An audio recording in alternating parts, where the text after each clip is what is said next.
Bismillahirrahmanirrahim. Saya ingat kemarin ada beberapa ayat dan hadis yang kita baca mengenai fadilahnya istighfar. Namun belum semuanya saya sampaikan keterangannya. Karenanya sekarang saya akan sampaikan kepadamu mengenai beberapa keterangan ayat yang kemarin kita sudah baca ayatnya tersebut ya. Mengenai fadilah istighfar di halaman 386 yang berbahasa Arab dan kitab halaman 428 yang berbahasa Indonesia atau 634 untuk yang cetakan yang terbaru. Berkata Imamul Haddad radhiyallahu taala anhu ardah wa nafa'na bi'ulumihi fid dharain amin. Bismillahirrahmanirrahim. Wa qala alaihi salatu wassalam, dan bersabda baginda kita Nabi besar Muhammad sallallahu alaihi wasallam, man lazimal istighfar, siapa yang banyak atau siapa yang terus menerus memohon ampun pada Allah Subhanahu wa taala, siapa yang terus menerus membaca istighfar, ja'alallahu lahu min kulli hammin faraja wa min kulli dhikin makhraja wa razaqahu min haitsu la yahtasib. Siapa yang banyak istighfarnya, siapa yang menetapi istighfar, terus-terusan memohon ampun pada Allah Subhanahu wa taala, Allah akan jadikan setiap kesulitannya ada kemudahan dan setiap kesempitannya ada kelapangan, dan Allah akan beri dia rizki dari arah yang tidak dia sangka-sangka. Wa qala alaihi salatu wassalam, dan Nabi Muhammad sallallahu alaihi wasallam juga mengatakan, tuba liman wajada fi sahifatihi istighfaran katsira. Beruntung orang yang mendapati di dalam buku catatan amal perbuatannya ada banyak istighfar. Jadi di sini menceritakan, mengatakan bahwa orang tuh kalau banyak istighfarnya itu nanti setiap susahnya ada kemudahannya gitu. Enggak mungkin biarkan kesulitannya tidak disusul dengan kemudahan. Setiap susahnya pasti ada mudahnya. Sebab orang kalau banyak istighfarnya itu bisa diikutkan sebagai orang yang bertakwa. Kata Allah Subhanahu wa taala, orang yang bertakwa man yattaqillaha yaj'al lahu makhraja wa yarzuqhu min haitsu la yahtasib wa man yatawakkal 'ala Allahi fahuwa hasbuh innallaha balighu amrih qad ja'ala Allah likulli syai'in qadra. Siapa yang bertakwa kepada Allah Subhanahu wa taala, Allah akan berikan setiap kesulitannya ada kemudahan, setiap kesempitannya ada kelapangan, dan akan Allah beri rezeki dari arah yang tidak dia sangka-sangka. Karena gini, orang tuh kan kalau yang disayang sama Allah, orang yang takwa, itu pasti itu Allah tuh yang namanya hidup memang pasti dikasih kesusahan teman-teman, udah pasti. Tapi kan nggak semua orang abisnya susah itu ketemu gampang, ketemu mudah, nggak selalu. Karena ada kesusahan-kesusahan yang menjadi ujian, ada juga kesusahan-kesusahan yang emang Allah kasih sebagai sebuah bentuk hukuman. Makanya kalau kamu lihat, saya kok hidup susah terus ya, ketemu sini susah, habis itu saya ambil pilihan ini susah, habis itu susah lagi, habis susah lagi. Nah itu bisa jadi kesusahan kamu tuh bukan ujian, tapi sebuah hukuman. Kenapa hukuman? Karena kamu salah milih jalan. Kita nih kalau nyasar, saudara sekalian, kalau nyasar kita tandai dengan kok jadi gelap, kok jadi ruwet, kok jadi susah. Saat itu kamu tahu bahwa wah ini salah nih jalannya nih, kan begitu ya? Kamu kok jalan nih ngikutin map kadang-kadang tuh kan, kadang-kadang inian nih aplikasi nih bawa kita kemana-kemana, tahu-tahu lo jalannya sempit bener ini. Pokoknya kalau udah ketemu kamu jalannya menyempit, jalannya susah, jalannya nggak bisa lewatin, kamu tahu bahwa kamu sudah salah jalan. Nah kalau kayak begitu kan, mestinya kayak gimana? Nah, kamu ambil jalan yang benar, balik kepada jalan yang benar.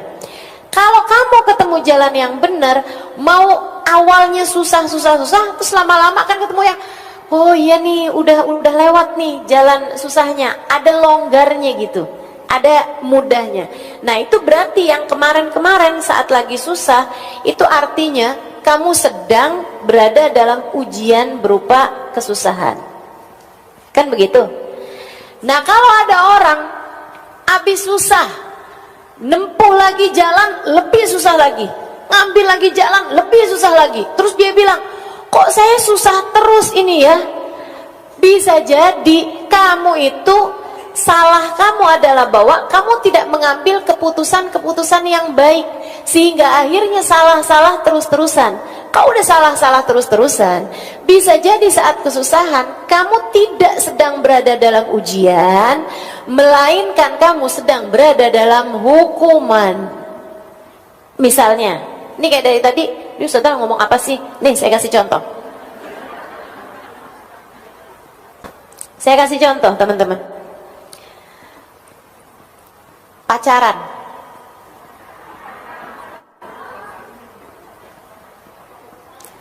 Salah apa benar?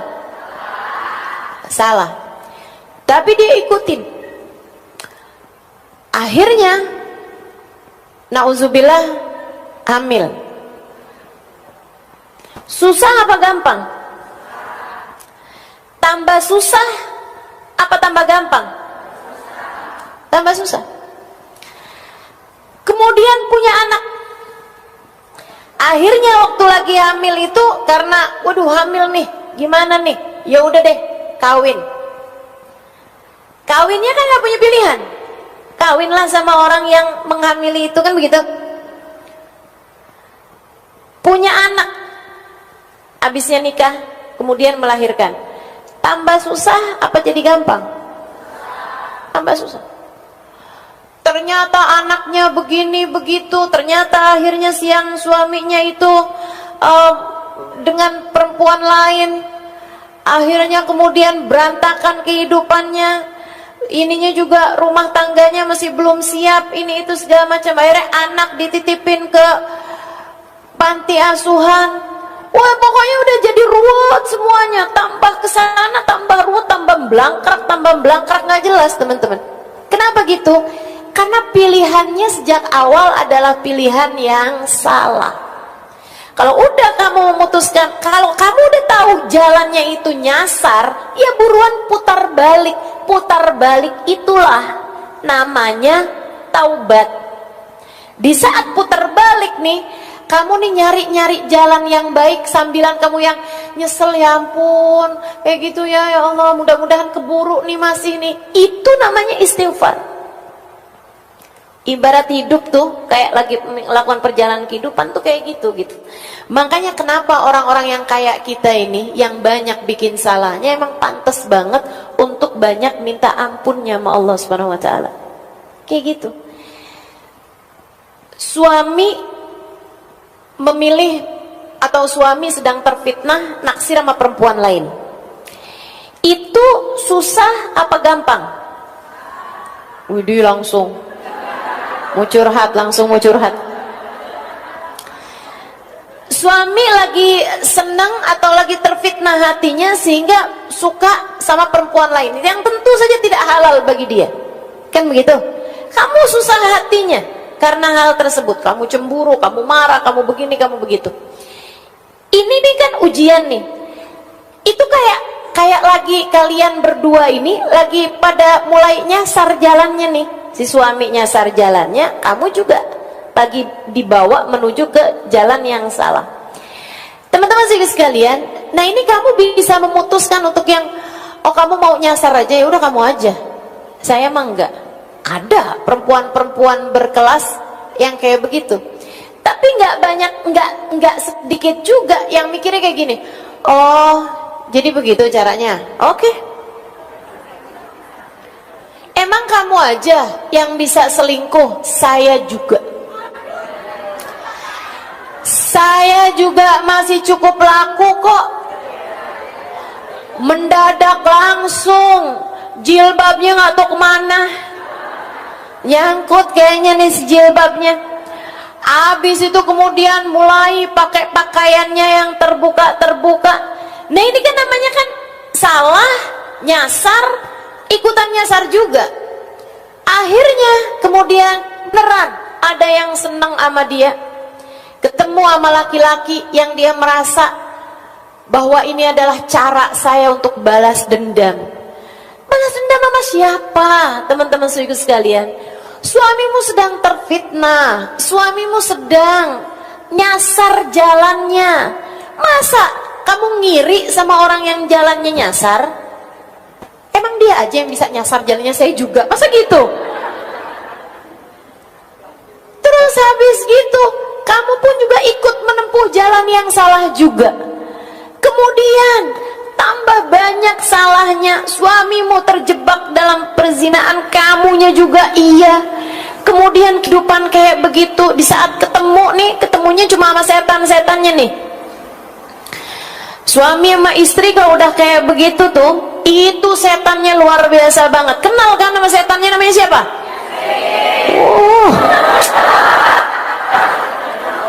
Luar biasa.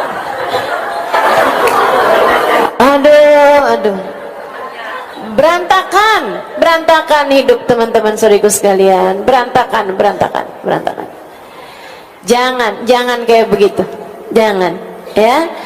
Tinggalkan, pilih keputusan baik dalam kehidupan. Ini udah tahun 2026 ini. Udah berganti waktu, udah terus aja jalan. Waktu-waktu ini begitu cepatnya berlalu, teman-teman sekalian. Kita nggak menuju kecuali semakin dekat makubur kita sendiri. Kalau kita mau biarkan diri kita memutuskan salah lagi, siapa yang menurut kamu akan memperbaiki kehidupan kamu? Kalau keputusan yang kamu ambil itu benar, nih, kalau keputusan yang kamu ambil itu benar, lagi susah-susah sekarang, nantinya itu akan ada kemudahan. Tapi kalau udah keputusan yang kamu ambil salah, saudaraku sekalian, kedepannya bakalan lebih ruwet lagi, lebih susah lagi, terus aja begitu, kamu bakalan susah terus hidupnya. Saya kesian sama kamu. Jangan mau hidup kamu susah. Kamu berhak bahagia, kamu berhak senang, dan enggak ada yang bisa nyenengin kamu, enggak ada yang bisa bikin diri kamu bahagia selain Allah. Maka enggak ada yang bisa bikin hidup kita bahagia selain Allah Subhanahu wa taala. Baru kayak begitu salah jawabnya. Nggak ada yang bisa bikin hidup kita bahagia selain Allah Subhanahu wa taala. Karena jangan ngandelin siapapun. Kamu hanya perlu dekat sama Allah. Nah sekarang gimana caranya mau dekat sama Allah nih? Kita udah terlanjur dosa kita udah banyak. Iya, istighfar, mohon ampun sama Allah, pendekatan lagi sama Allah, bersih lagi sama Allah. Kan gitu ya? Deketin lagi Allahnya. Kita seolah berkata, ya Allah, hamba-hamba yang pendosa nih, kayak kita ini seringkali kayak mau deket sama Allah tuh kayak malu gitu, kayak malu. Tapi kalau enggak deket sama Allah, ya kita tambah kotor. Kita kayak seseorang yang datang ke danau yang sangat jernih banget, tapi kita habis jatuh ke lubang, kita habis jatuh ke lumpur, saudara sekalian. Terus kita bilang sama danau itu, ya ampun, betapa inginnya saya mandi dan membersihkan diri saya, tapi saya merasa malu, saya khawatir kotoran-kotoran saya akan dapat mengotorimu. Kamu cakep banget danaunya, indah banget, jernih banget. Saya sebenarnya kepengen mandi, bersih-bersihin diri, karena saya tahu kamu dapat melakukannya. Air yang bisa bersihin kita kan. Tapi kan kita dari kotornya tuh sampai ngerasa, ya ampun, ya apa nggak ngotorin danaunya nih cakep kayak begini, saya mandi airnya jadi kotor. Tapi danaunya bilang, kalau kamu nggak nyebur, kapan ceritanya kamu bisa bersih? Kemarilah, mandilah, bersihkan dirimu. Sesudah itu kamu pun akan menjadi bersih, dan kamu nggak usah perlu malu, sebab keindahanku, kejernihanku tak akan dapat kamu mengotorinya. Allah kayak begitu, Allah kayak gitu. Malu datang ke Allah bawa dosa lagi, datang ke Allah bawa dosa lagi. Saya suka merasa kayak gitu, ya Allah, kapan ya ceritanya? Kapan ceritanya ada waktu dimana saya bisa datang kepada Allah tanpa mengadukan dosa-dosa saya gitu? Kapan ada ceritanya saya datang kepada Allah tanpa ada dosa yang saya khawatirkan, karena saya udah bersih dari dosa? Tapi ternyata saya dulunya tuh mikir, kayaknya ntar kalau udah tuaan bisa bisa untuk mengatakan abu'u laka bi ni'matika alayya wa abu'u bi dzambi faghfirli fa innahu la yaghfiru dzunuba illa anta, hanya sekedar tawadhu, bukan sejatinya. Ya Allah, kau datang kepadaku dengan bergunung-gunung kenikmatan, sementara aku datang padamu dengan bergunung-gunung dosa. Tapi ya Allah, tak akan ada yang dapat mengampuninya selain Engkau, karenanya ampuni saya ya Allah. Sayyidul Istighfar yang diajarkan Nabi Muhammad SAW. Saya dulu berpikir kayaknya saya mungkin kalau udah tua-tuaan saya bisa ngomong itu, tapi saya merasa bahwa itu adalah bentuk ketawaduan. Aslinya udah terhindar dari dosa-dosa. Tapi nyatanya sesudah setua ini, ternyata kata-kata itu masih menjadi fakta, bahwa sampai dengan sekarang, tahun berganti, bulan berganti, hari berganti, terus berganti, saya masih mengatakan kalimat tersebut, bukan sekedar bentuk ketawaduan, tapi kesejatian diri ini. Ya Allah, masih malu aja nih saya ya Allah.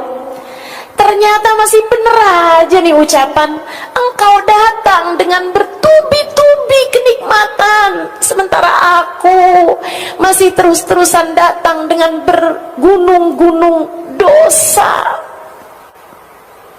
Tapi tidak ada yang dapat mengampuninya selain Engkau. Karenanya ampuni saya ya Allah. Karenanya ampuni saya ya Allah. Banyakin minta maaf, seenggaknya orang kalau sering minta maafnya kan mungkin buat dapat ampunannya. Dan kalau udah dapat ampunan, ini enaknya umat Islam ya, ini enaknya jadi hambanya Allah.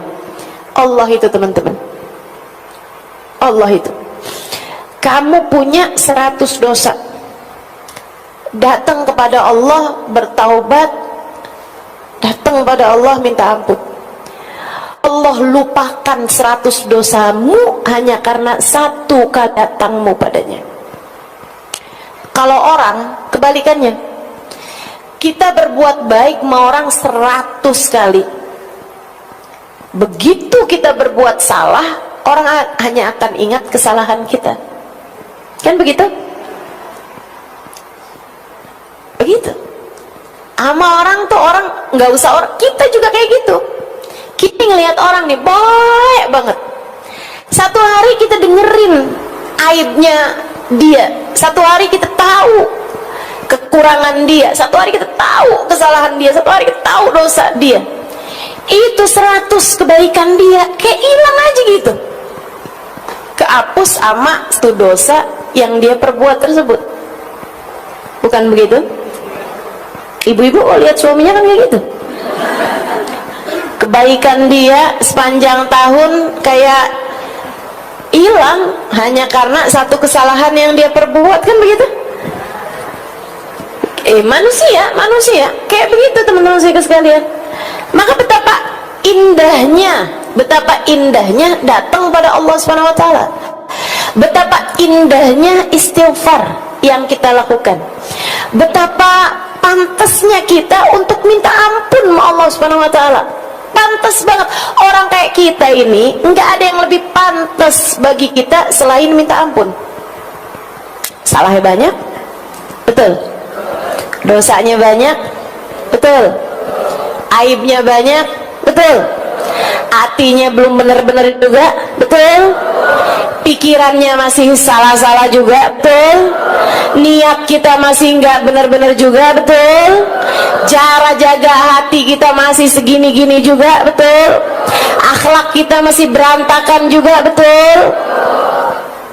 Nggak ada yang lebih pantas dari kita ini selain perbanyak istighfar.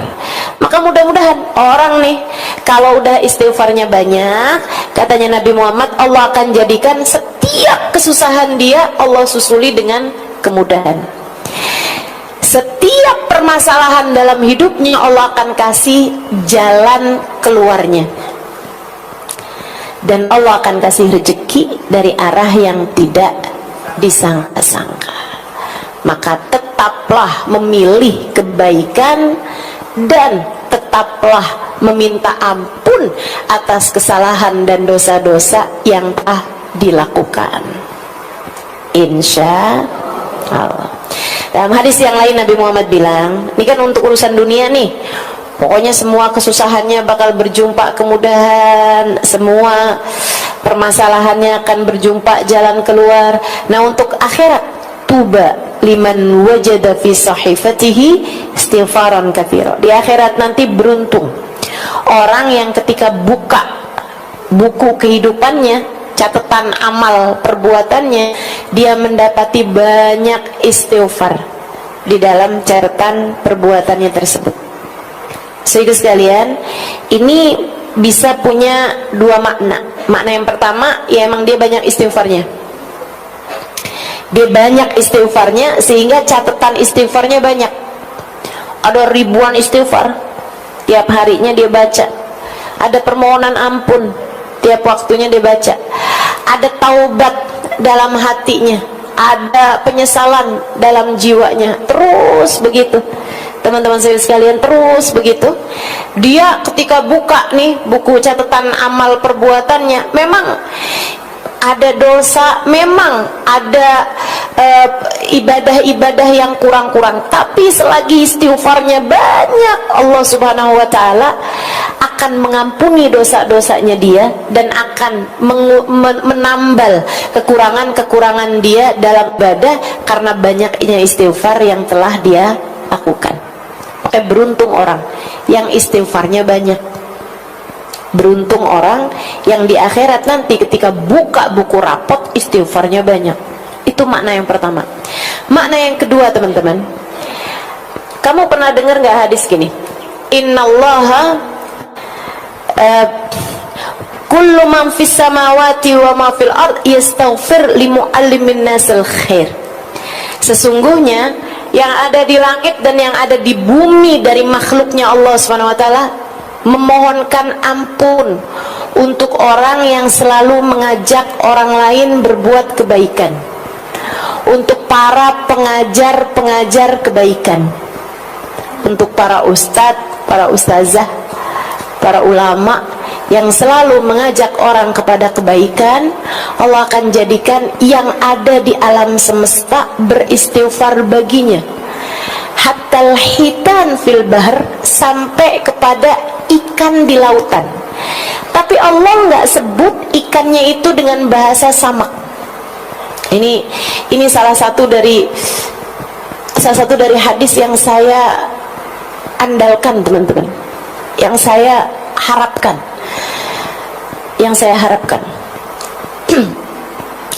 sesungguhnya Allah akan menjadikan sesungguhnya Allah menjadikan apa yang ada di langit dan di bumi dari makhluknya Allah beristighfar, memohonkan ampun untuk orang-orang yang selalu mengajak kepada kebaikan. Teman-teman sekalian, hatal hitan fil bahr, katanya Nabi Muhammad, sampai ke ikan di lautan. Tapi Allah ketika menyebutkan hitan, ikan, ya, ikannya itu nggak pakai bahasa samak, tapi pakai bahasa hitan. Apa bedanya samak sama hitan, padahal artinya dua-duanya sama-sama ikan? Saudara sekalian, bedanya adalah bahwa samak adalah ikan yang punya lidah. Ikan yang punya lidah. Ikan-ikan banyak kan kayak bandeng, gurame, ikan emas, mujair, ikan dori, ikan tuna, ya, ikan sapu.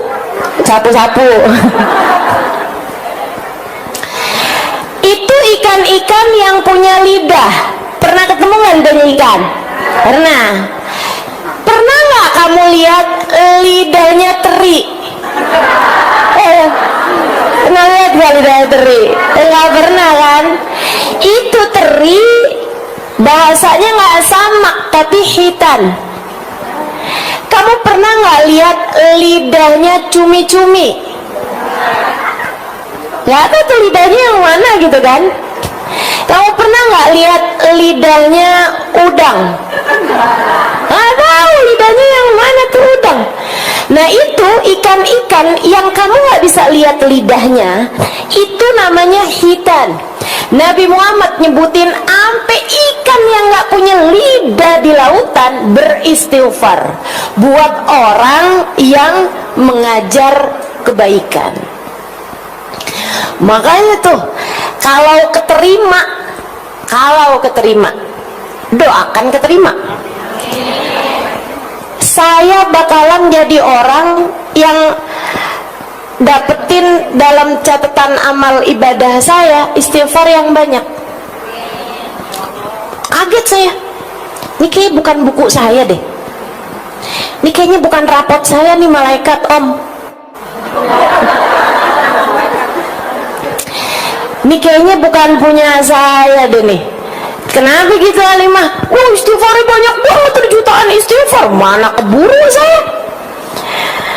Saya kayak nggak keburu istighfar segini banyaknya nih. Tapi kok tiap hari istighfar banyak banget, apalagi hari Kamis.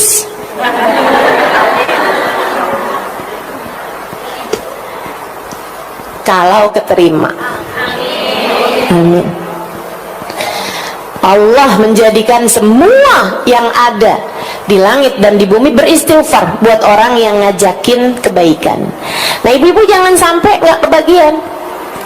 Belajar buat ngajakin orang kepada kebaikan. Ustazah, saya nggak punya mic. Nggak harus pakai mic dong. Anak kamu ajakin kebaikan, suami kamu ajakin kebaikan, kakak adik kamu ajakin kebaikan, tetangga-tetangga, teman-teman orang di sekeliling ajakin kepada kebaikan. La an ahdaita rajulan ilal Islam ahabbu ilayya min humrin na'am. Kamu menjadi sebab hidayahnya seseorang. Satu aja. Lebih aku sukai, kata Nabi Muhammad, daripada kamu menghadiahi aku rampasan perang berupa kuda-kuda perang berwarna kemerahan. Saudara sekalian, paling mahal tuh kuda perang berwarna kemerahan. Emang ada ustazah kuda warnanya merah? Enggak, hitam. Warnanya hitam, tapi kuda-kuda perang yang mahal itu hitamnya hitam pekat, sampai kalau lagi kena cahaya matahari kelihatan tembaga warnanya, kayak marun-marun gitu warna kudanya. Itu namanya humrin na'am, teman-teman saya sekalian. Kuda perang berwarna merah, harganya miliaran kalau di uang sekarang, uang kita di Indonesia ini ya, harganya tuh miliaran. Lebih mahal daripada Mercy, mahal tuh, lebih mahal daripada Al-Fatihah. Lebih mahal kuda-kuda perang yang warnanya merah. Nabi Muhammad SAW mengatakan, la an ahdaita rajulan ilal Islam ahabbu ilayya min humrin na'am.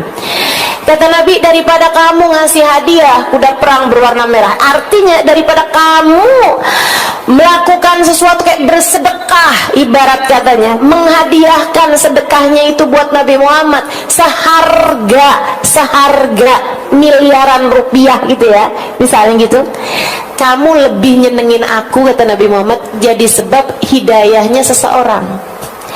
Jadi sebab hidayah seseorang tuh nggak harus memasukkan orang ke dalam agama Islam, enggak. Saudara kamu asalnya nggak sholat jadi sholat, kakak kamu asalnya durhaka sama suami jadi istri solehah dengan ajakan kamu.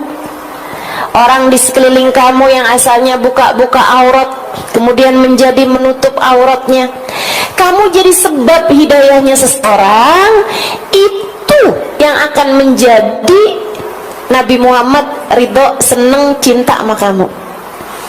Begitu teman-teman. Dan itu kalau kamu memang meniatkan bahwa semua yang kamu lakukan ngajakin orang pada kebaikan, itu bisa termasuk diantara kelompok orang, dan kamu melaksanakan niat tersebut ya, bisa masuk dalam kelompok orang yang Allah akan menjadikan yang di langit dan di bumi beristighfar untukmu. Seukuran dengan mengajarnya, sama seukuran dengan keikhlasan dia dalam mengajar, teman-teman sekalian, seukuran dengan keikhlasan dia di dalam memberikan pelajaran-pelajaran kebaikan. Mudah-mudahan Allah jadikan kita sungguh-sungguh mendapati dalam catatan amal ibadah kita ada banyak istighfar. Amin. Wa hasbuka fi fadlil istighfar wa manafi'ihi wa fawaidihi qauluhu ta'ala wa ma kana Allahu mu'adzibahum wa hum yastaghfirun. Dan Allah Subhanahu wa taala tidak akan mengazab satu kaum selagi mereka beristighfar. Ayatnya itu diawali dengan wa ma kana Allahu liya'adzibahum wa anta fihim wa ma kana Allahu mu'adzibahum wa hum yastaghfirun. Kata Allah Subhanahu wa taala, wa ma kana Allahu mu'adzibahum wa anta fihim. Kami tidak akan mengazab satu kaum, Allah tidak akan menurunkan azab kepada satu kaum selagi engkau wahai Nabi Muhammad berada di antara mereka. Kami tidak akan mengazab suatu kaum selagi mereka selalu beristighfar.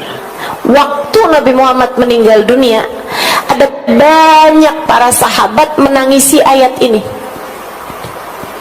Ada banyak para sahabat menangisi ayat ini.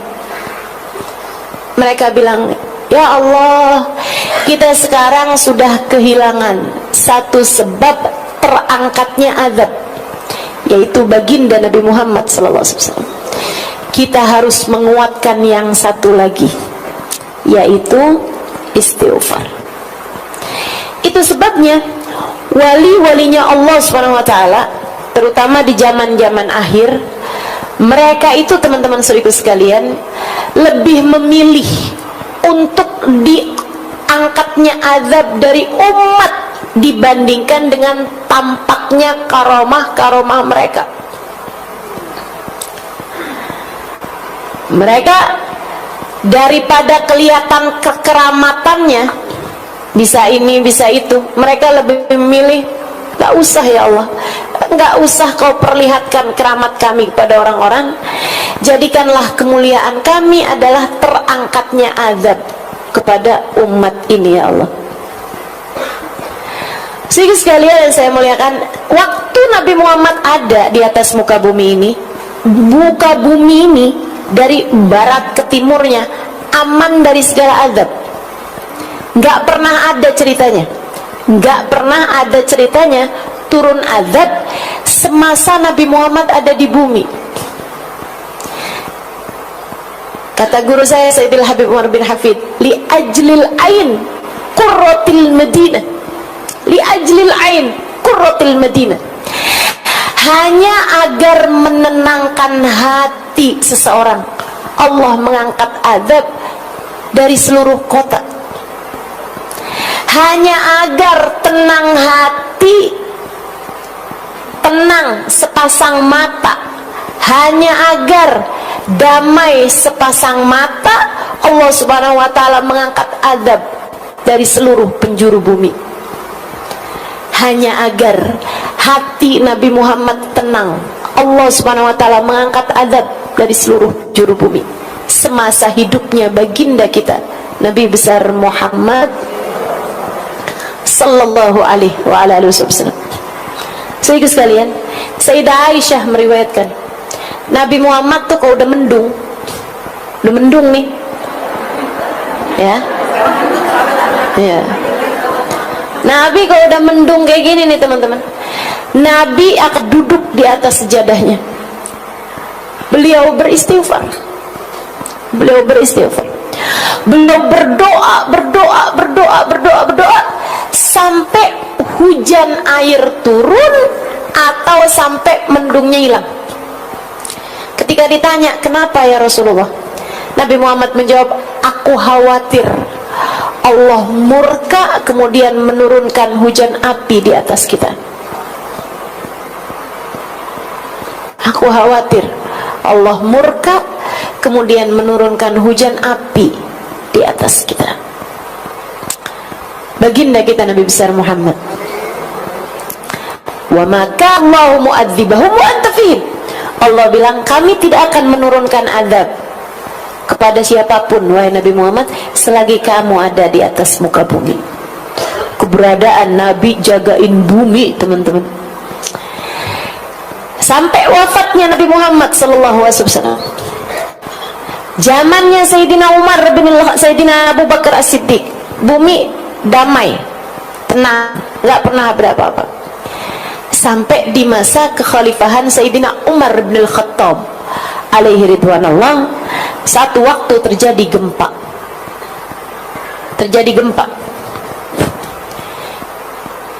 Di kota Madinah. Sayyidina Umar keluar bawa pecut.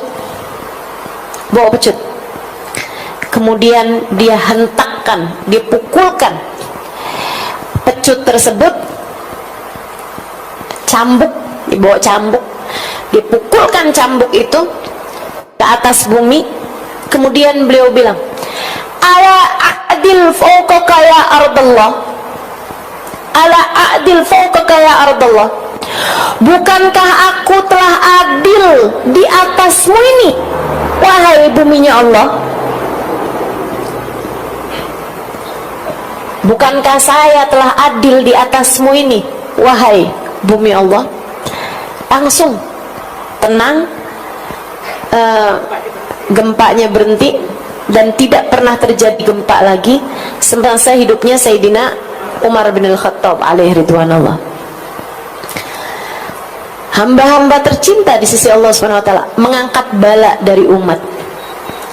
Saudara sekalian, termasuk juga kamu kalau dicinta sama Allah, kamu bisa mengangkat bala sekurangnya dari diri kamu, atau bahkan sekurangnya dari orang-orang di sekeliling kamu. Makanya kalau ada orang-orang di sekeliling kamu masih belum benar, masih kena bala, masih ada hal-hal yang maksudnya masih ada kayak bencana apa segala macam di dalam kehidupan kamu, itu cara Allah juga memperingatkan bahwa kamu belum segitunya tercinta di sisinya, Sehingga sekalian, saya pernah ceritakan sama kamu orang perempuan, saya nggak tahu teman-teman masih ingat apa nggak ingat. Enaknya cerita sama ibu-ibu kan kayak gitu. Dulu nggak tahu, habis itu diceritain terus lupa. Jadi kapan aja boleh cerita. Dulu ada seorang perempuan, ada seorang laki-laki, ya. Dia tuh penasaran siapa sih jodoh dia gitu. Oh kayaknya udah sampai umur udah hampir 50-an tahun nggak nikah-nikah, ada aja halangannya sampai nggak nikah-nikah. Oh soleh, laki-laki soleh, bahkan ya kayak waliullah lah gitu ya. Seorang ulama, beliau datang mengajar kemana-mana, tapi nggak ada jodohnya gitu, kayak ada aja halangannya, nggak ketemu jodohnya. Akhirnya satu hari dia doa kayak gini nih, Ya Allah, kalau emang saya ini enggak takdir nikah di dunia, ya Allah, saya mau kau kasih tahu saya jodoh saya di surga. Gitu. Aneh doanya ya. Para jomblo nggak usah doa kayak gitu. Nggak usah. Kayak segitu putus asa kamu gitu. Jangan.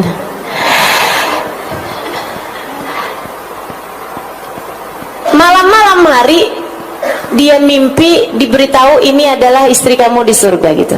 Namanya Fulanah bintu Fulan al-Fulani di daerah Fulani gitu. Dikasih tahu sampai tempatnya segala.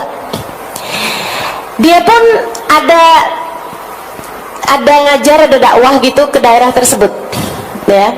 Saat dia pergi ke kota itu, misalnya gitu kasih tahu jodoh kamu nih dari Bogor misal gitu ya. Pas dia lagi di Bogor itu, habis selesai majelis dia nanya, ada yang kenal nggak sama Fulanah bintu Fulan al-Fulan? Nggak ada yang kenal. Besoknya dia pergi ke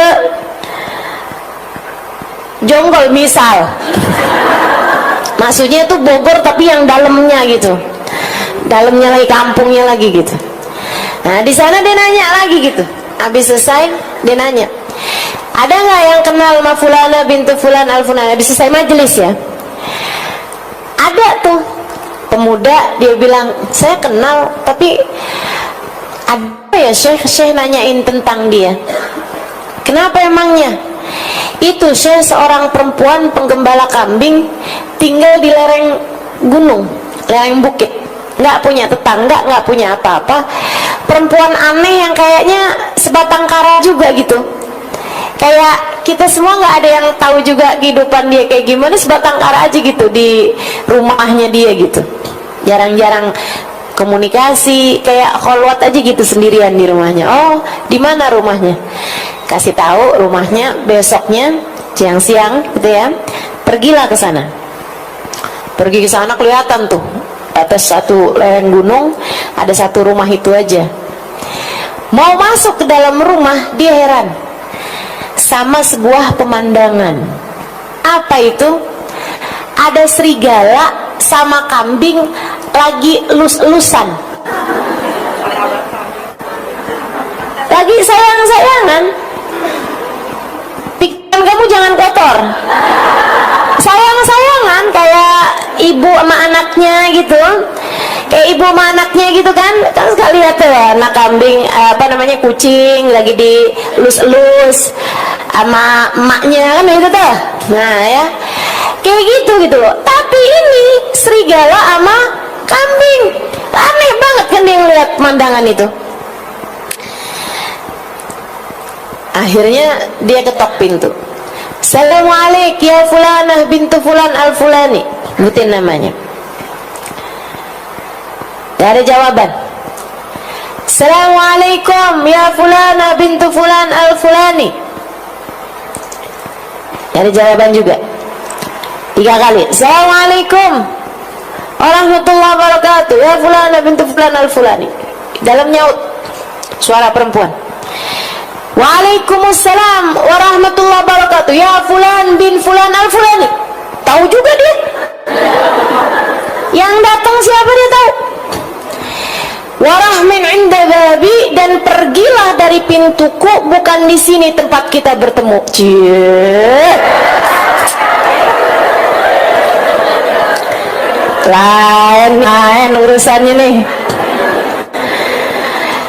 Jadi si perempuan yang didatangi udah tahu kalau yang datang adalah calon suaminya, tapi di surga. Makanya dia bilang bukan di sini tempat kita bertemu. Kita dijodohinnya nggak di dunia nih, kita dijodohinnya ntar di akhirat. Pergilah dari pintuku ini. Terus ada jomblo jadi pada mikir nih. Saya doa juga ya. Tunjukkan saya ya Allah siapa jodoh saya ya Allah. Habis itu ketemu kamu adalah jodohku. Ada. Tar yang datang mimpinya bukan petunjuk dari Allah, tapi malah pesan-pesan yang dikirimkan sama setan. Nah itu jangan sampai juga kejadian kayak gitu.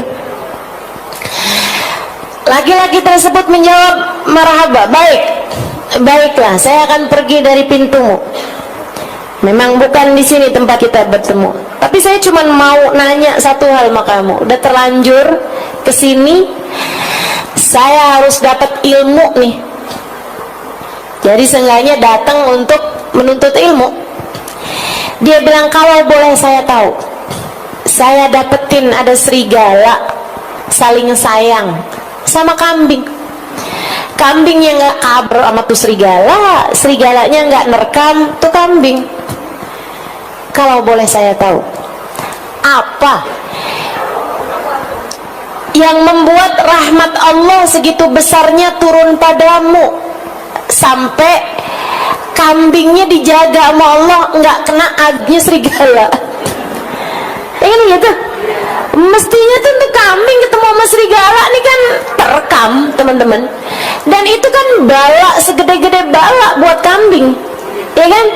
Tapi ini kok kamu sampai segala kambingnya kamu aja loh dijaga sama Allah. Kambing kamu nih sampai dijaga sama Allah segitunya gitu. Apa sebabnya? Perempuan tersebut menjawab, innahu mahab rahmah min indillah. Saya rasa itu memang rahmatnya Allah aja gitu. Cerita ini pernah diceritakan Sayyidul Habib Umar bin Hafid.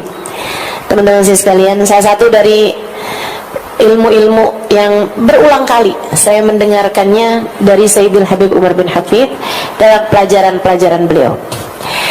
Akhirnya dia bilang, yaudah kalau gitu saya pamitan ya. Memang kalau udah rahmatnya Allah, Allah mau ngasih yu'ti man yasha kan gitu. Allah ngasih aja, nggak pakai pandang bulu gitu kan. Kalau Allah mau ngasih aja gitu. Jadi dia bilang, saya nggak ngerti sebabnya apa, tapi itu pembelian dari Allah SWT. Oh ya udah kalau gitu saya pamitan. Tapi baru beberapa langkah dia bilang, tunggu, barangkali. Kenapa Allah memberikan ini pada saya adalah karena la'allahu khaslah Husailah saghirah kanat ma'i. Mungkin ini disebabkan karena saya punya satu sifat kecil, sifat baik kecil ada dalam diri saya. Dia bilang, apa itu? Saya kalau sedang berada dalam panas tidak berharap dingin. Saya kalau berada dalam dingin tidak berharap panas. Saya kalau sedang berada dalam keadaan lapang tidak berharap sempit, dan sempit tidak berharap lapang. Saya kalau lagi nggak punya duit nggak berharap punya duit, kalau punya duit nggak berharap nggak punya duit. Kalau yang kedua gampang, tapi yang pertama itu yang repot. Saya kalau sedang sehat nggak berharap sakit, ya iya. Tapi saya kalau sedang sakit pun saya tidak berharap sehat. Saya tahu apapun yang Allah Subhanahu wa Ta'ala tetapkan adalah yang terbaik, sehingga saya menerimanya dengan penuh sukacita. Saya rasa itulah sebabnya kenapa Allah Subhanahu wa Ta'ala menurunkan rahmatnya pada saya. Laki-laki tersebut mengatakan, innahu laisat husailah, innaha khaslah kabirah. Itu sih bukan sifat kecil, itu adalah sifat besar yang tidak dimiliki kecuali oleh para hamba-hamba terkasih, tercinta di sisi Allah. Kamu bagaimana? Ya Allah, terima tuh, gampang. Maksudnya orang yang hidupnya pandai menerima keputusan-keputusannya Allah Subhanahu wa Ta'ala, ridho sama keputusan Allah, Allah pun mudah untuk ridho kepada hamba tersebut. Nih teman-teman sekalian, sebab diangkatnya azab. Jadi ada orang-orang di atas muka bumi ini yang menjadi sebab diangkatnya azab. Perempuan ini nih jadi sebab diangkatnya azab kepada binatangnya, bahkan kambingnya aja sampai Allah angkat azabnya di itu, yang seharusnya pantas-pantasnya didapat ketika berjumpa sama serigala. begitu kan? Jadi sekalian, waktu Sayyidina Umar bin Abdul Aziz hidup dan memerintah khilafah Islamiyah, nggak ada kambing diterkam serigala sekekuasaan beliau. Coba tuh liatin. Emang kalau pemimpin baik tuh pengaruhnya buat umat tuh besar sekali. Maka kita doakan mudah-mudahan Allah kasih pemimpin baik buat kita. Dan kalau ada pemimpin jahat, mudah-mudahan biarkan mereka berhadapan dengan Allah Subhanahu wa taala. Biarkan Allah Subhanahu wa taala yang menyingkirkannya dari kita tanpa repot-repot usaha kita untuk menyingkirkannya. Amin. Amin ya rabbal alamin. Saudara sekalian yang saya muliakan, ini nih Sayyidina Umar bin Abdul Aziz. Makanya satu waktu ada serigala mendapati kambingnya diterkam, ada penggembala mendapati kambingnya diterkam sama serigala. Dia lagi di tengah-tengah gembalaannya, dia dapetin ada yang teriak kenceng banget, dia samperin ke sana, ternyata salah satu kambingnya diterkam sama serigala. Beliau langsung pegang kepalanya seraya mengatakan, "Mat Amirul Mukminin ya Nas, mata Amirul Mukminin Umar bin Abdul Aziz. Ayo kita semuanya pergi ke kota. Amirul Mukminin Umar bin Abdul Aziz meninggal dunia." Dan benar. Sebab semasa hidupnya Amirul Mukminin Umar bin Abdul Aziz jadi penyebab Allah angkat bala dari semua negerinya. Rakyatnya semua dijaga Allah Subhanahu wa taala karena keadilan, kesolehan, rahmat yang Allah Subhanahu wa taala berikan kepada Sayyidina Umar bin Abdul Aziz. Subhanallah. Jadi hari di mana kambing itu dimakan oleh serigala, hari itulah menjadi petanda bagi penggembala kambing bahwasanya Umar bin Abdul Aziz meninggal dunia. Sedikit sekalian, kita nggak mau lagi mengoreksi penguasa-penguasa kita. Katanya Nabi Muhammad, sebagaimana rakyatnya seperti itulah pemimpinnya. Ya, emang kitanya juga kayaknya belum benar-benar amat juga ya kan? Nah, korupsi di mana-mana, taan di mana-mana, kezaliman di mana-mana. Ya wajar aja lah kalau masih punya pemimpin kayak begitu. Meskipun kita akan terus berusaha untuk berdoa, tapi sekurangnya biar keberadaanmu mengangkat bala dari orang di rumahmu sekurangnya. Suami kamu biar dijauhkan dari bala karenamu. Jangan malah kamu jadi sebab balanya dia. Sejak kawin sama kamu saya sial mulu, astagfirullah. Astagfirullah. Semoga kamu jadi sebab terangkatnya bala dari kedua orang tuamu. Amin. Semoga kamu jadi sebab terangkatnya bala dari anak-anakmu. Amin. Semoga kamu jadi sebab terangkatnya bala dari semua yang ada di dalam rumahmu. Amin. Amin ya rabbal alamin. Nah itu sebab Nabi Muhammad keberadaan beliau di satu tempat menjadi sebab terangkatnya bala bahkan dari seluruh penjuru bumi. Gak ada yang diadab tuh waktu Nabi Muhammad ada di atas muka bumi. Begitu Nabi Muhammad meninggal dunia, para sahabat banyak yang nangisi ayat ini nih. Ya ampun, sebab terangkatnya bala dari kita udah yang satu, yaitu keberadaan Nabi Muhammad diangkat di atas muka bumi. Kita hanya tinggal bisa mengangkat bala dari sebab yang satu lagi. Apa itu? Istighfar. Wa ma kana Allahu mu'adzibahum wa hum yastaghfirun. Dan Allah tidak akan menurunkan azab kepada satu kaum selagi mereka mustaghfirun, yastaghfirun, selagi mereka selalu beristighfar. Ini Allah nggak bilang hum mustaghfirun dan mereka adalah orang-orang yang beristighfar, karena orang-orang yang beristighfar akan tetap disebut beristighfar selagi mereka memperbanyak istighfar walaupun sedang tidak beristighfar. Atau Allah juga nggak bilang wahum istighfaru dan mereka telah memperbanyak istighfar, enggak. Tapi Allah bilang wahum yastaghfirun. Nah, ini fi'il mudhari'. Ini agak repot ya saya neranginnya. Tapi nggak apa-apa, tetap harus saya terangin biar siapa tahu di sini ada yang belajar nahwu, belajar sorof, belajar fadilatul ma'ani, gitu ya. Fadilahnya makna-makna itu fi'il mudhari' teman-teman punya faidah lil istimrar. Punya faidah lil istimrar, punya arti senantiasa.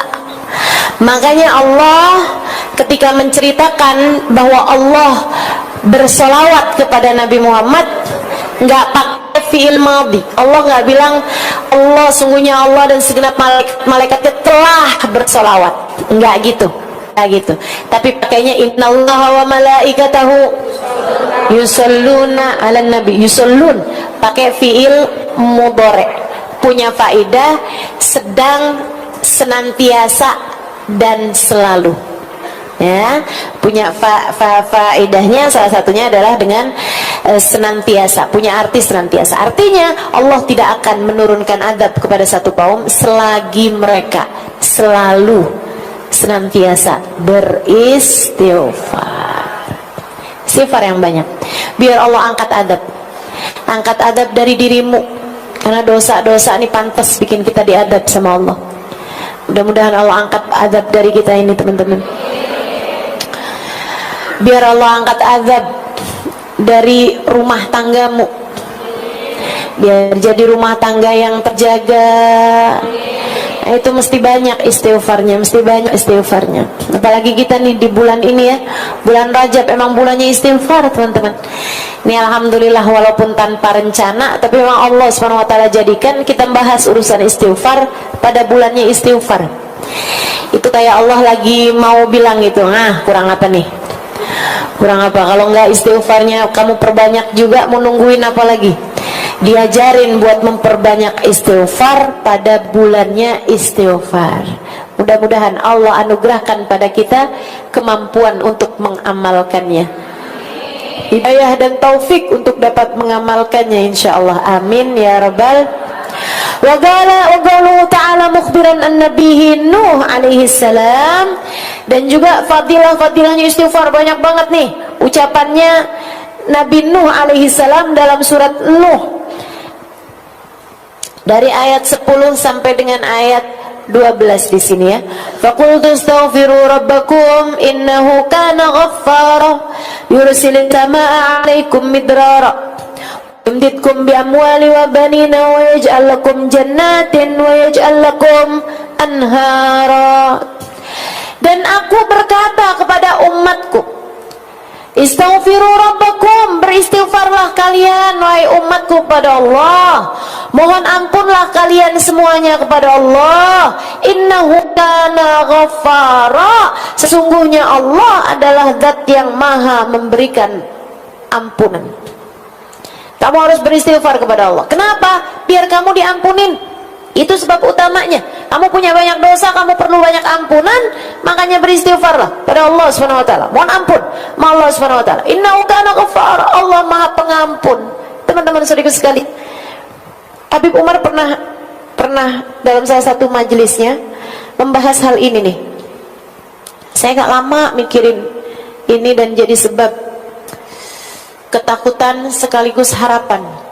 Salah satu dari hal-hal ini teman-teman, ucapan-ucapannya ulama, ucapan-ucapannya orang-orang soleh, itu jadi kayak obat buat kita.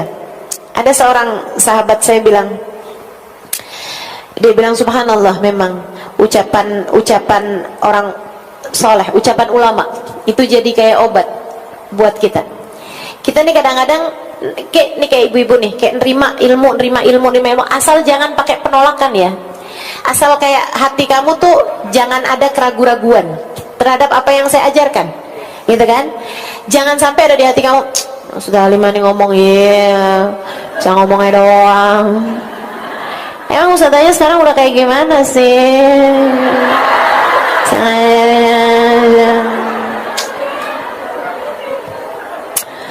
Sebenarnya ya ilmu saya sama ilmunya Ustazah Halimah tuh 11-12. Saya disuruh baca kitab gundul gitu kayak bisa lah. Ya kayak bedanya cuman kayak dia bisa lebih mudah meyakinkan orang aja sih sebenarnya. Jangan ada perasaan-perasaan kayak begitu sama orang yang mengajarkan kepadamu kebaikan. Jangan punya perasaan kayak yang diulang-ulang mulu, ceritanya itu mulu.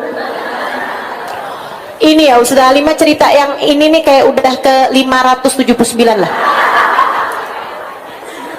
Hati-hati, jangan ya. Tapi selagi kamu mendengarkannya dengan rasa menerima ilmu tersebut kayak yang iya ya ampun, mudah-mudahan ya gitu ya. Walaupun kamu ngerasa kayak yang ketika datang hari-hari itu, duh saya ini udah banyak ngaji tapi kok kayak gini-gini mulu ya, kayak kamu ngerasa nggak ada manfaatnya gitu, kayak kamu ngerasa ilmu yang sudah didapat selama ini tuh kayak nggak banyak mengubah kamu gitu. Kok saya kayak gini-gini terus ya, padahal saya ngaji loh, padahal saya dengerin kajian loh, padahal saya hadir di majelis loh. Teman-teman serius sekalian, kamu nggak tahu aja itu tuh yang kamu dengarkan asal kamu dengerin, kamu simak, kamu berniat untuk mengamalkan. Ucapan-ucapan itu tuh mengendap dalam pikiran, mengendap di memori kamu. Ada tuh yang nanti akan keluar di saat kamu memerlukannya. Kayak pas lagi ngadepin suami kamu kesel banget, kamu kayak kepengen ngomong macem-macem, pengen marah, kepengen ini, kepengen itu, langsung keluar tuh ucapan saya tuh. Suami yang pegang kunci surga, yang benar mas suaminya, jangan sampai kunci surga kamu dia telan. Betul, pasti itu. Di saat kamu lagi kepengen beli apa-apaan tapi duit kamu nggak ada gitu kan, di saat kayak ambisi banget gitu, pasti terngiang tuh ucapan saya. Sesedikit apapun uangmu cukup untuk membiayai hidupmu, sebanyak apapun uangmu gak bakal cukup membiayai. Kalau kepengen hidupnya tenang, damai, jangan banyak. Iya kan? Yakin tuh saya, pas kamu lagi scroll Shopee, tanggal ganjil kayak hari ini, ya Allah. Obat, teman-teman saudara sekalian, ucapan ulama obat. Maksudnya ucapan yang tentu, saya mungkin bukan ulama amat ya, ubaru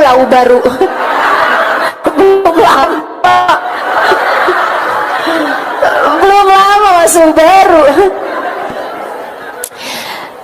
Tapi itu kan saya mengucapkannya berdasarkan ilmu, jadinya jadi obat, begitu kan ya. Kalau pas kamu lagi kesel sama anak nih, kayak kamu masukin lagi ke perut gitu,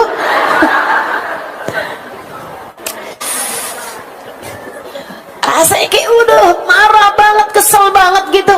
Tiba-tiba terlintas tuh ucapan, anakmu bukan milikmu, anakmu miliknya Allah. Kalau kamu berbuat jahat sama dia, yang punya bakalan marah sama kamu, kan gitu. Nah, tapi ingat ucapan serius sekalian yang saya muliakan, jadi obat buat kita sekalian nih, jadi obat buat kita sekalian. Serius sekalian saya muliakan, termasuk saya gitu juga tuh. Ucapan guru-guru saya, ucapan para ulama-ulama, jadi obat buat kita sekaliannya gitu. Buat saya, buat ngingetin. Salah satu dari ucapan Sayyidil Habib Umar bin Hafid yang seringkali jadi obat buat saya nih. Ini saya kasih tahu. Katanya Habib Umar dalam salah satu kajian beliau, Innallaha la yubali. Habib Umar bilang, kamu jangan pikir Allah tuh cuma punya sifat 99 itu aja. Asmaul Husna tuh sifat-sifatnya Allah. Apalagi kalau kamu nyangka bahwa sifat-sifatnya Allah ya hanya sifat wajib, sifat mustahil, sifat jaiz, itu enggak gitu. Kata Habib Umar bin Hafid, sifat-sifatnya Allah banyak. Salah satu dari sifatnya Allah Subhanahu wa taala, ada Allah punya sifat la yubali. Allah tidak peduli. Allah tidak peduli. Salah satu sifatnya Allah adalah la yubali, Allah tidak peduli. Allah tidak peduli nih teman-teman saya sekalian. Allah nggak peduli kamu anaknya siapa. Allah nggak peduli kamu muridnya siapa. Allah nggak peduli kamu ibunya siapa. Akan Allah kalau lagi benar-benar marah, kadang-kadang nggak peduli kamu umatnya siapa. Allah cabut hidayah tersebut hingga kamu tidak lagi jadi umatnya Nabi Muhammad sallallahu alaihi wasallam. Allah nggak peduli. Allah peduli. Allah peduli. Sebagaimana Allah juga nggak peduli kalau lagi mau ngasih juga Allah nggak peduli. Allah nggak peduli seberapa besarnya dosa-dosa kamu. Kalau Allah udah ridho, Allah udah seneng, Allah ampunin aja semuanya dan Allah tidak peduli. Mau orang nih dosanya segede-gede gunung Uhud sekalipun, mau kayak hampir bumi ini dia penuhi dengan dosa, bukan hanya dosa kecil tapi dosa besar sekalipun. Andai ada orang ngebunuh begitu banyak orang sekalipun, kalau Allah ridho sama dia, kalau Allah mau sama dia, kalau Allah kemudian mengampuni dosa dia, Allah ampuni aja dan Allah nggak peduli. Hajjaj bin Yusuf, teman-teman saya sekalian, membunuh lebih daripada 70.000 wali. Nggak main-main. Di zamannya Sayyidina Hasan al-Basri, di zaman habisnya Nabi Muhammad SAW, arogan, pemimpin arogan, zalim, dia bisa membunuh hanya karena satu lembar bulunya yang jatuh. Kayak nggak ada sebab apa-apa dia mau bunuh-bunuh aja gitu. Hajjaj bin Yusuf. Serius sekalian saya muliakan. Tapi kita nggak bisa menghukumi Hajjaj bin Yusuf sebagai ahli neraka atau bakalan kayak apa di dalam nerakanya, kita nggak pernah tahu. Kenapa gitu? Seorang ulama menceritakan, dia bilang Hajjaj bin Yusuf di akhir hidupnya dia bilang kayak begini, ya Allah, semua orang menyangka engkau tidak akan mengampuniku karena besarnya dosa-dosaku, tapi mereka lupa tentang seberapa besar ampunanmu kepada hamba-hambamu. Ya Allah, dan aku tidak pernah lupa itu. Dan aku tidak pernah lupa itu. Aku tetap, ya Allah,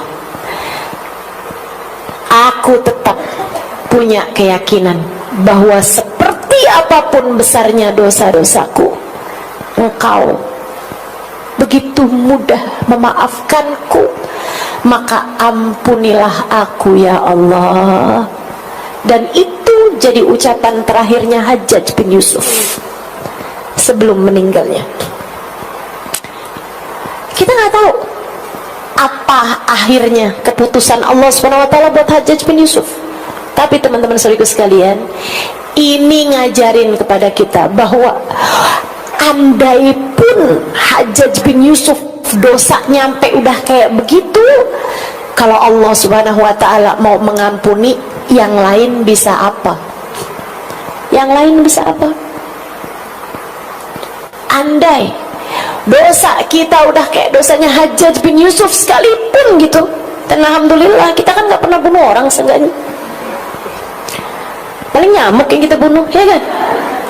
Ya nggak bunuh orang kita. Kita nggak ngerjain dosa kayak apa gedenya gitu kan?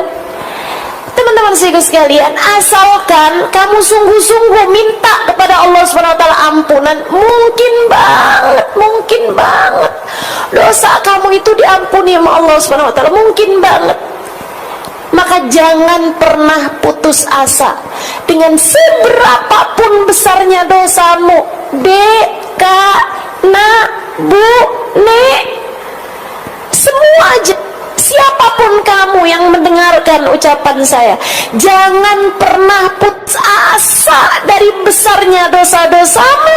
Allah kalau mau ngasih kamu ampunan, Allah tidak peduli. Allah kalau mau ngampunin, Allah nggak peduli. Tapi juga jangan main-main sama Allah, karena sekecil apapun dosamu, sesedikit apapun dosamu, kalau Allah mau perhitungkan, Allah tidak peduli. Kalau Allah mau perhitungan sama satu dosa saja, cukup untuk membuatmu tergelincir kaki saat melewati jembatan Siratal Mustaqim suatu hari nanti, dan Allah tidak peduli. Allah tidak peduli. Allah nggak peduli. Ya Allah, ya Allah. Allah nggak peduli seberapa banyak kita ngaji. Allah nggak peduli seberapa banyak ibadah yang sudah kita kerjakan. Kalau Allah murka aja. Tapi Allah juga nggak peduli seberapa besar dosa-dosa kita. Kalau Allah mau kesian sama kita, Allah mau rahmati kita, Allah mau sayangi kita, Allah juga nggak peduli. Mudah-mudahan ucapan Sayyidil Habib Umar ini sebagaimana bisa jadi obat buat saya kalau lagi datang ujub. Ya Allah, Allah nggak peduli loh.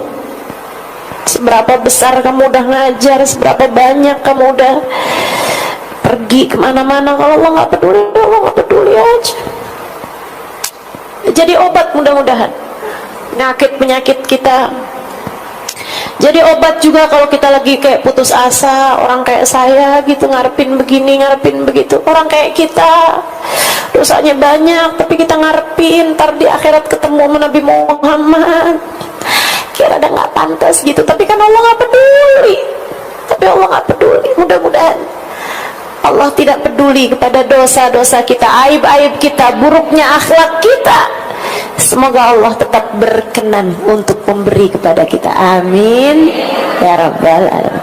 Astaghfiru rabbakum innahu kana ghaffara. Beristighfarlah kalian kepada Allah Tuhan kalian, sesungguhnya Allah SWT Maha mengampuni dosa.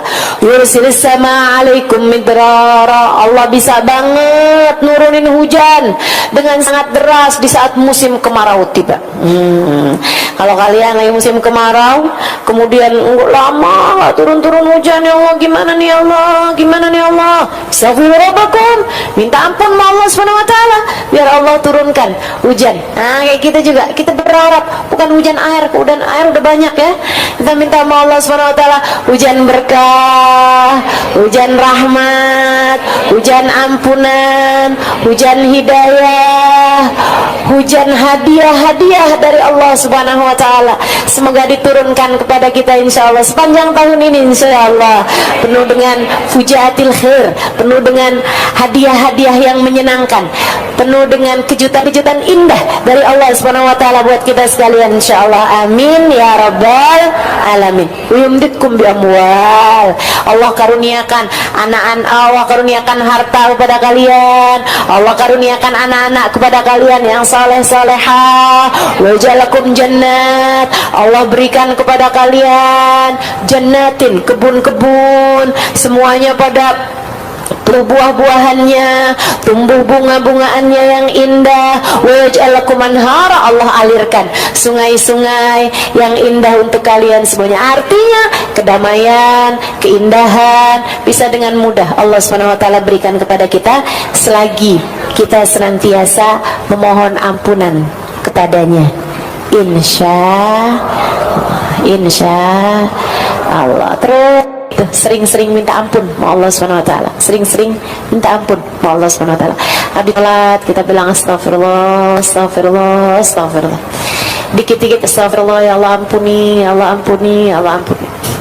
Bangun tidur istighfar, mau tidur istighfar, dan berbagai macam keadaan. Emang paling bagus banget tuh 3 hal itu. Katanya ini juga nih ucapan yang obat ini ya, Sayyidil Habib Zain bin Smith. Kata Habib Zain, orang zaman sekarang nih selamatnya dengan 3 hal. Orang zaman sekarang selamatnya dengan 3 hal. Apa tuh Bib? Sedekah fis sirri wal i'lan.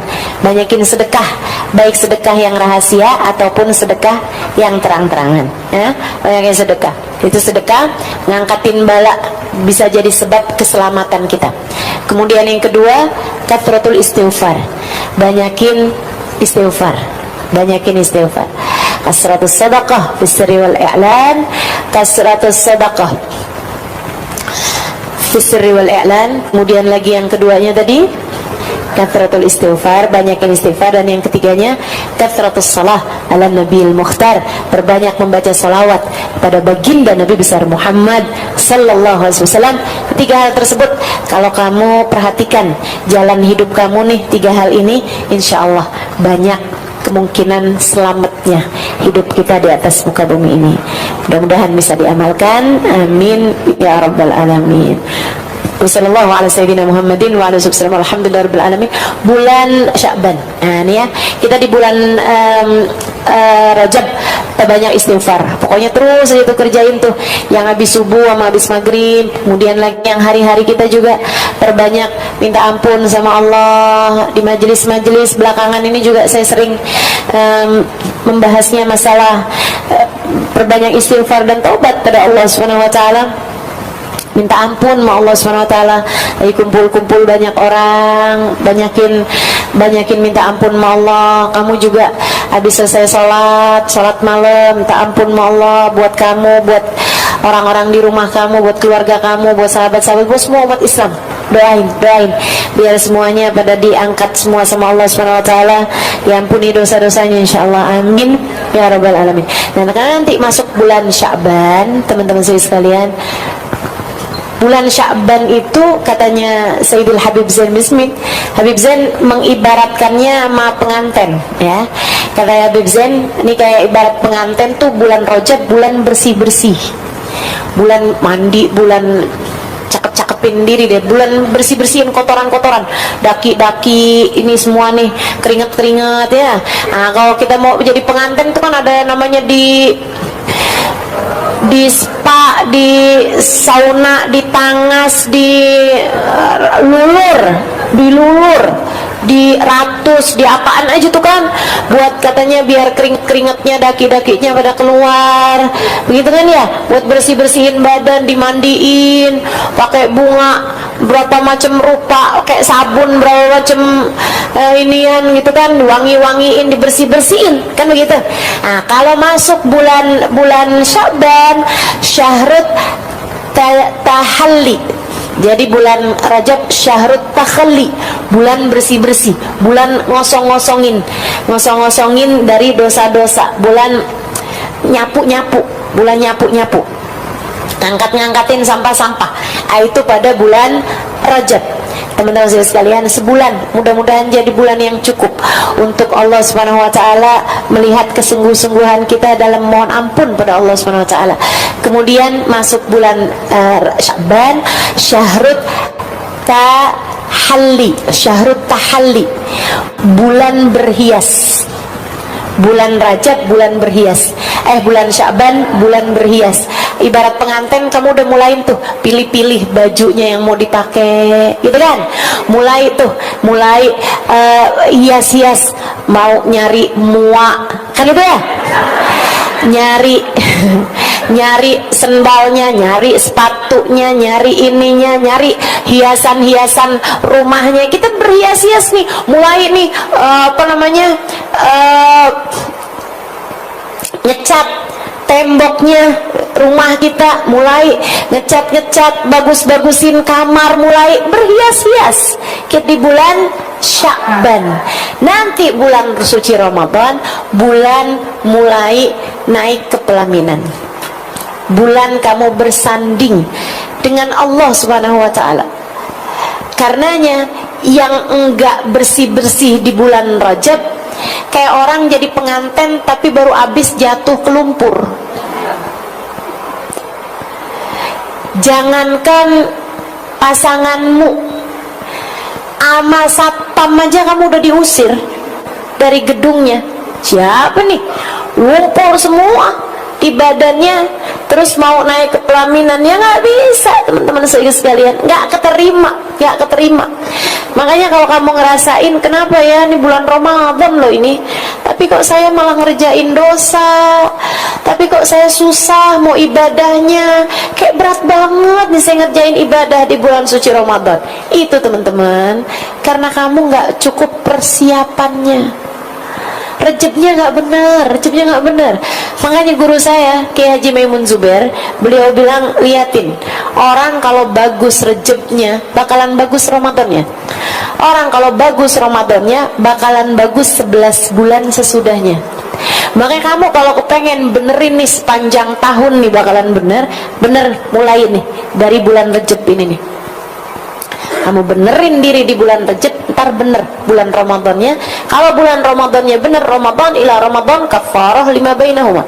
Bulan Ramadan ke bulan Ramadan berikutnya ngapusin dosa di antara tengah-tengahnya. Ngejagain 11 bulan sesudahnya dengan bagusnya Ramadan kita. Teman-teman sekalian, yuk kita belajaran nih, insyaallah mudah-mudahan.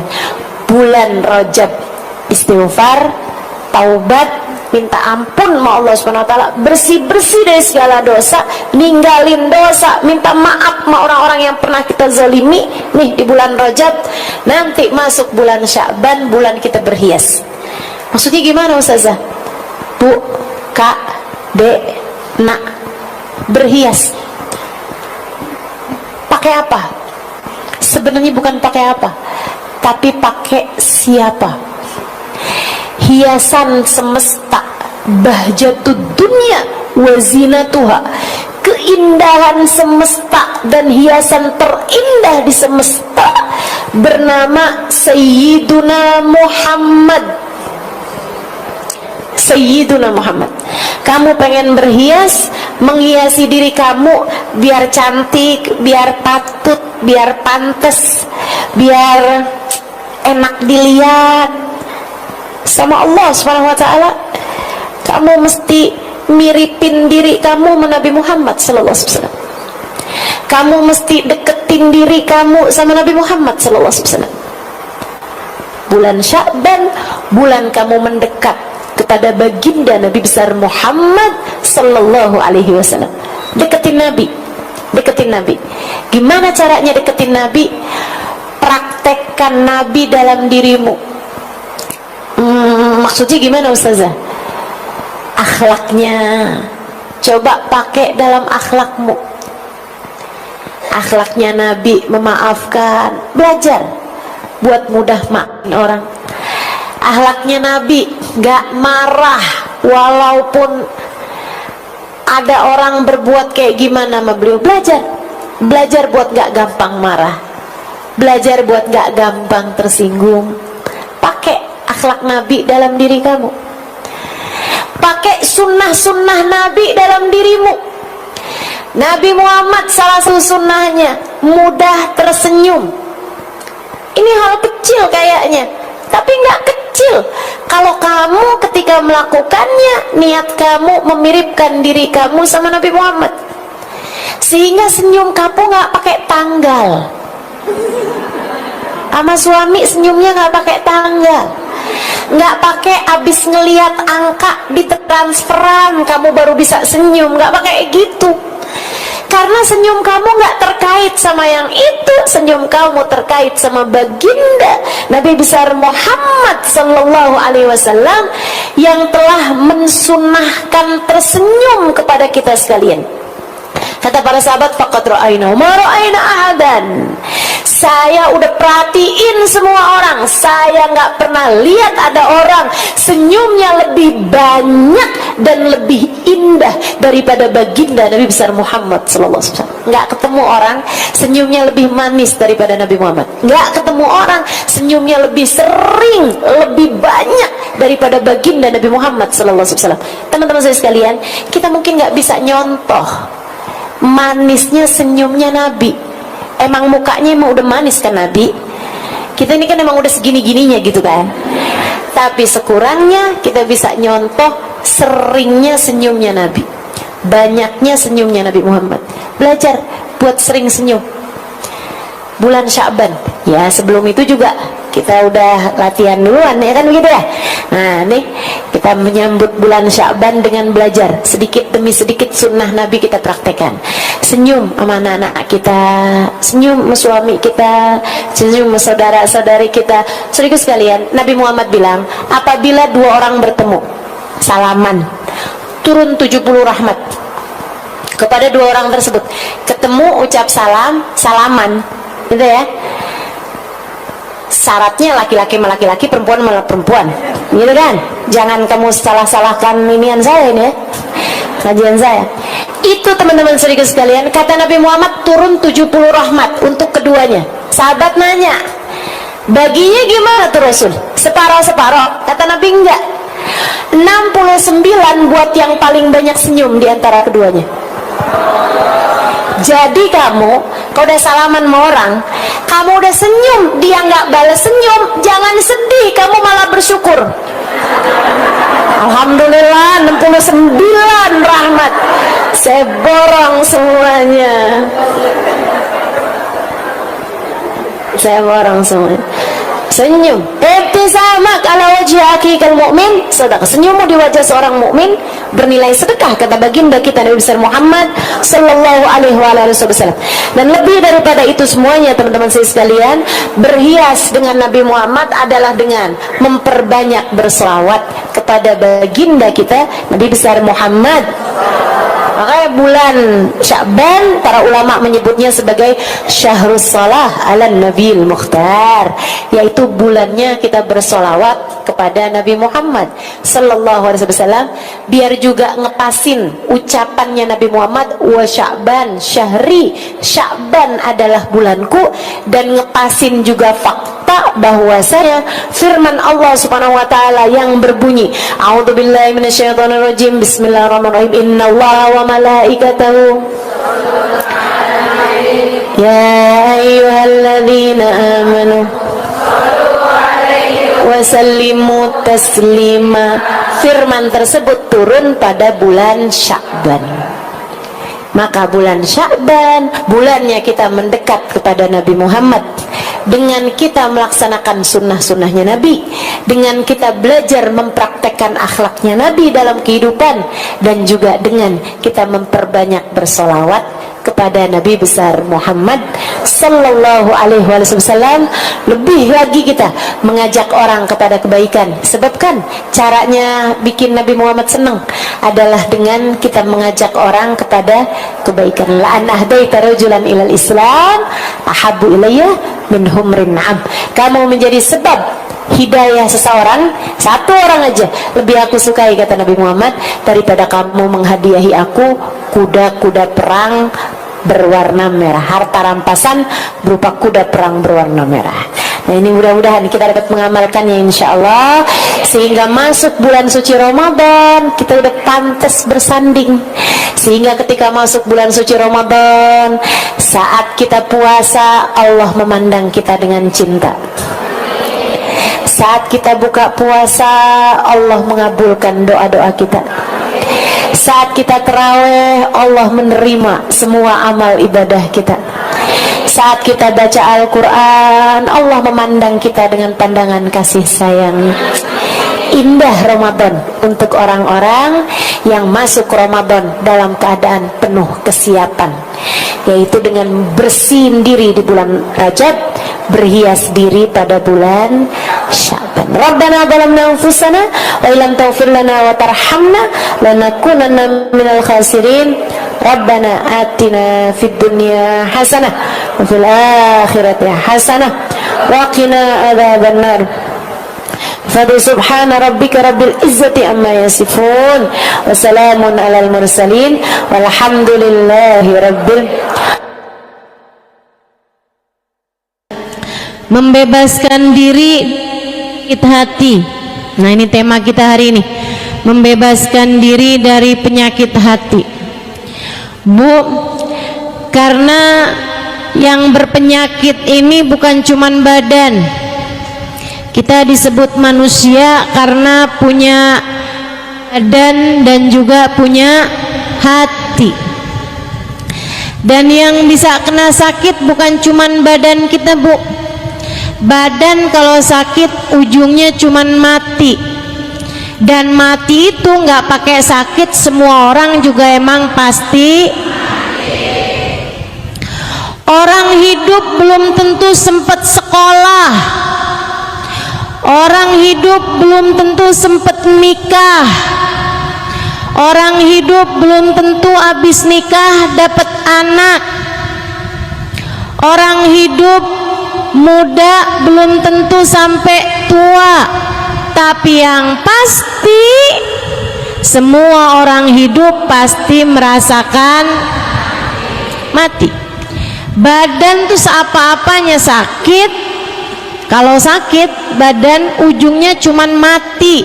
Dan mati itu keharusan, keniscayaan sebagai seorang manusia. Masalahnya kalau sampai yang sakit bukan badan tapi hati. Bu, Dek, Nak, mau sebut ibu-ibu doang soalnya banyak adik-adiknya nih ntar ngiri. Jadi sekarang nih kayaknya mesti nyebut semua generasi nih. Bu, Dek, Nak, Nek. Ada nenek-nenek juga ya. Hati kalau sakit bahayanya besar. Kenapa gitu? Bisa nggak selamat? Sebab Allah Subhanahu wa taala mengatakan dalam Al-Qur'an, ala lisani sayyidina Ibrahim al-Khalil, sesuai dengan lisannya Nabi Allah Khalil, ketika Allah menceritakan tentang doanya Nabi Ibrahim alaihi salam, Rabbi la tukhzini yawma yub'atsun yawma la yanfa' mal wala banun illa man atallaha biqalbin salim. Kata Allah, ya Allah, jangan hinakan saya di hari Engkau membangkitkan hamba-hambamu. Jangan buat saya kecewa di akhirat nanti, ya Allah. Yauma la yanfa' mal, akhirat, hari orang gak selamat bawa harta. Wala banun, hari orang gak selamat bawa anak. Jadi yang punya anak banyak jangan bangga dulu. Wah, saya mah tenang dah, punya anak 30. Jangan bangga dulu, sebab keselamatanmu tidak tergantung dari itu. Yauma la yanfa' mal wala banun. Lantas yang selamat orang yang datang bawa apa? Illa man atallah biqalbin salim. Yang selamat adalah orang yang datang pada Allah dengan bawa hati. Hati yang selamat, hati yang bagus, hati yang pantas, hati yang bercahaya. Pemilik-pemilik hati yang bercahaya inilah yang kelak di hari akhirat akan hidup dalam keadaan nikmat. Kalau kamu kepengen hidupmu senang, kelak di hari akhirat nanti, bahkan kalau kamu pengen hidup kamu dari sejak di dunia dikaruniai kehidupan yang baik, kehidupan yang bahagia, kehidupan yang terarah, kehidupan yang solehah, pastikan kamu punya modalnya hati yang selamat. Selamat dari apa? Selamat dari kotoran-kotorannya.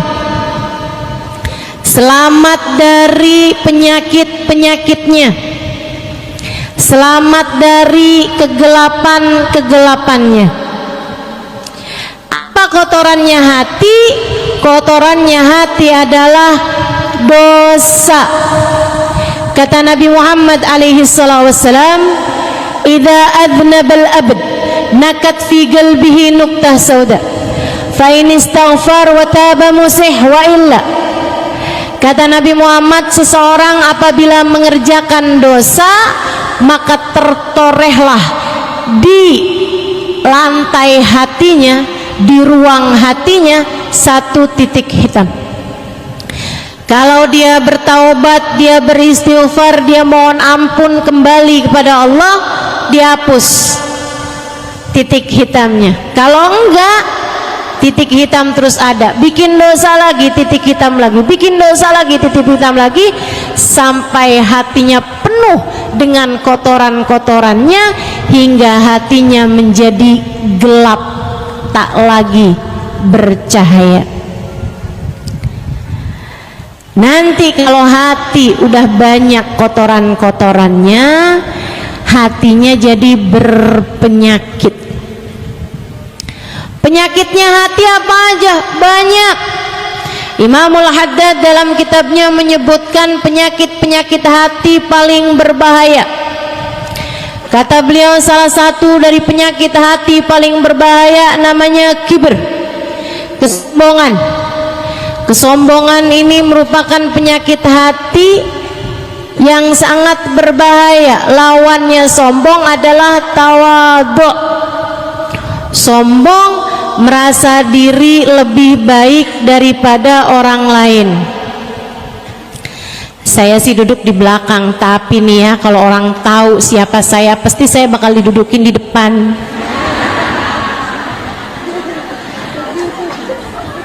Sebelahan mau ustazah, kalau perlu dipangku mau ustazah.